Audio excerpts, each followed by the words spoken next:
everyone, welcome back to Sunday Live channel. Thank you so much guys for tuning in. I'm here to update you of what's going to happen on the river from the 15th to the 28th of March 2021 on Monday. Things become increasingly tense between Zweli and Lindiwe as the two keep secrecy from one another. A Refugio resident makes a shocking discovery about the blesser that changes everything on Tuesday.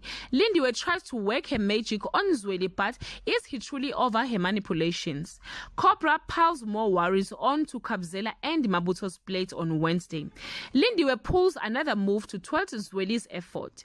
Andile is put under pressure to reveal information on the stolen item at the mine on Thursday.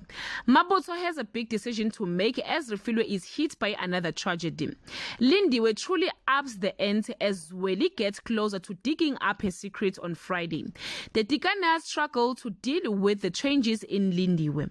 The blesser is back, but this might be the hardest job he has ever had to pull off. Guys, this is all I have for today. You can leave your comment below and share your opinion. Bye.